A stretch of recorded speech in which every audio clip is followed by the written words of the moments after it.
Programme مکالمہ کے ساتھ سعدیہ انور، اور آج آپ میں سے بہت سارے لوگوں نے حسن نثار صاحب کے کالم میں ایک خط شائع ہوا ضرور پڑھا ہوگا، جو کہ تحسین فراقی صاحب کا ہے، ایکس ڈائریکٹر ادارہ مجلس ترقی ادب۔ میں اس وقت موجود ہوں اسی ادارے میں جہاں کے بارے میں یہ کلیریفیکیشن دی گئی تحسین فراقی صاحب کی جانب سے کہ وہاں پہ نہ تو کوئی نادر نسخہ موجود تھا، کوئی کتابی نسخہ نہیں تھا، وہاں پہ ایسی کوئی قیمتی چیز نہیں تھی، نہ وہاں چوہے تھے، نہ وہاں دیمک تھی، وہاں سب کچھ راوی چین کی لکھتا تھا۔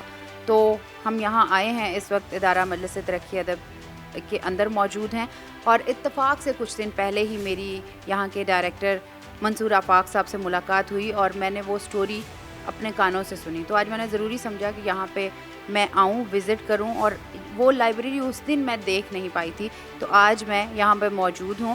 اور تحسین فراقی صاحب، یہ میرے سامنے ایک ڈھیر ہے جو کہ مجھے بتایا جا رہا ہے، اگر کیمرے کی آنکھ دکھا سکے آپ کو، کہ یہ کاغذ ہم خود ساتھ لے کر نہیں آئے ہیں، اور ابھی کچھ اور نمونے بھی ہیں جو کہ قلمی نسخے ہیں، خود ہاتھ سے لکھے ہوئے ہیں ان مشہور اور شعراء آفاق شعراء کے، جو کہ پریزرو ہونے لازمی تھے۔ یہ قوم کا وہ قیمتی اثاثہ تھے جو اس ادارے کے لیے یقیناً ایک بہت بڑا خزانہ تھا، اور پاکستان کے عوام کے لیے اور پوری دنیا کے لیے بھی، جسے آپ پریزرو نہیں کر پائے ہیں۔ تو اب اپنی اس نااہلی کو اور اپنی اس نیگلیجنسی کو چھپانے کے لیے خط لکھنا تو کسی طور درست نہیں ہے۔ بہرطور آئیے، یہاں کی لائبریرین ہے میرے ساتھ، پہلے تو میں ان سے بات کرنا چاہوں گی، ان سے پوچھنا چاہوں گی کہ کیا حالات تھے جب منصور آفاق نے یہاں کا چارج لیا ایز اے ڈائریکٹر ادارہ مجلس ترقی ادب۔ السلام علیکم۔ وعلیکم السلام جی، کیا نام ہے آپ کا؟ میرا نام مہرین ہے، میں لائبریرین ہوں یہاں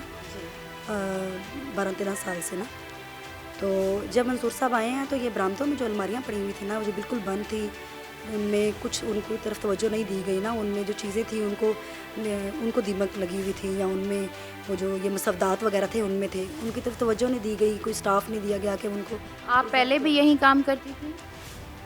میں ان کے آنے سے پہلے، ہاں جی، اس وقت تو لائبریری کے اندر جو آپ کو ارینجڈ بکس نظر آ رہی ہیں نا، یہ اس وقت سے ہم لوگ لگے ہوئے تھے اس میں، صرف میں ہی لائبریرین ہوں، کوئی اسسٹنٹ نہیں ہے یہاں پر۔ تو لائبریری کا باقاعدہ افتتاح نہیں ہوا، اس کو کھولا نہیں گیا، یہ بند تھی۔ ڈائریکٹر صاحب تحسین فراقی صاحب کی اجازت سے ہی لوگ اپنا یونیورسٹی کا یا اپنے ادارے کا نا اجازت نامہ لے کر آتے تھے، اور پھر وہ لائبریری وزٹ کر سکتے تھے۔ بس وزٹ کر سکتے تھے یا یہاں سے بکس بھی ایشو کراتے تھے؟ نہیں، ایشو نہیں، یہ نان لینڈنگ لائبریری ہے، ریفرنس لائبریری ہے، تو ایشو نہیں کر سکتے تھے، لیکن یہ ہے کہ اس کا باقاعدہ اس کو کھولا جانا چاہیے تھا۔ اس کی چیزیں جو بھی اس کے مزید کام ہونے والے تھے، اس کے برآمدوں میں پڑی ہوئی چیزیں جو خراب ہو رہی تھی، ان کی طرف توجہ دی جانی چاہیے تھی۔ بہرحال اچھا، آپ یہ بتائیے گا، جب تحسین صاحب یہاں پہ تھے تو کبھی کسی ادارے کے یہاں کے لوگوں نے، اسٹاف نے یہ انہیں باور کرانے کی کوشش کی کہ سر یہ سراسر زیادتی ہے جو ہو رہی ہے، چلیں دیمک ہے، قدرتی ایک نیچرل پروسیس ہے، چوہے ہیں وہ آ جانا ایک عام بات ہے، لیکن پھر بھی ان چیزوں کو سیو کرنا چاہیے؟ ہاں جی، بالکل، یہ اصل میں برآمدے جو ہیں چونکہ کور نہیں تھے، ایک تو یہ ہے کہ وہ اوپن تھے، تو وہ کبوتر اور یہ سارا ڈسٹ وغیرہ یہ تو آنا جانا تھا، وہ نہیں کور نہیں ہو پائے نا، وہ نہیں کیے گئے۔ Thank you very much. کچھ اور اسٹاف کے لوگ بھی موجود ہیں، میں ان سے بھی بات کرنا چاہوں گی۔ میرے ساتھ موجود ہیں پروفیسر باقر علی شاہ صاحب اور پروفیسر شفیق احمد صاحب، تو آئیے ان سے گفتگو کرتے ہیں۔ مجھے بتایا گیا ہے کہ یہ لوگ باقاعدہ کتاب شناس ہیں اور یہ فیصلہ کرتے ہیں یہاں کی کتاب کی ایتھینٹسٹی کیا ہے اور اسے کس طرح سے پریزرو کیا جائے، یہ کس نے لکھی ہوئی ہے، ان سے جانتے ہیں۔ السلام علیکم پروفیسر صاحب، کیا حال ہے؟ وعلیکم السلام، الحمدللہ، شکر۔ پروفیسر صاحب، آپ کو منصور آفاق صاحب اپنے ساتھ لے کے آئے، بلکہ آنے کے بعد انہوں نے کہا ہے کہ یہاں آئیں اور آ کے یہ جو حال آپ نے دیکھا، ذرا وہ آنکھوں دیکھا حال بتائیے گا، کتابوں کی کیا صورتحال؟ لیکن جب میں آیا تو اس وقت بیشتر الماریاں ایسی تھیں جن کے شیشے ٹوٹے ہوئے تھے، اور ان میں جو کتابیں یا مسودے موجود تھے وہ یا تو چوہے کتر چکے تھے، کچھ ایسے تھے جن پہ کبوتروں کی بیٹ پڑی ہوئی تھی۔ مثلا میں آپ کو، اگر آپ کیمرے در لائیں تو میں دکھاؤں کہ کیا صورتحال تھی۔ یہ کتاب جو آپ کو نظر آ رہی ہے، یہ در حقیقت تزک جہانگیری کا مسودہ ہے، جسے پہلے سلیم واحد سلیم نے لکھا، اور پھر اس پہ اعجاز الحق قدوسی جو ہیں انہوں نے اسے دوبارہ اسی ترجمے کو بہتر کر کے تو مجلس کے لیے دیا، جس پر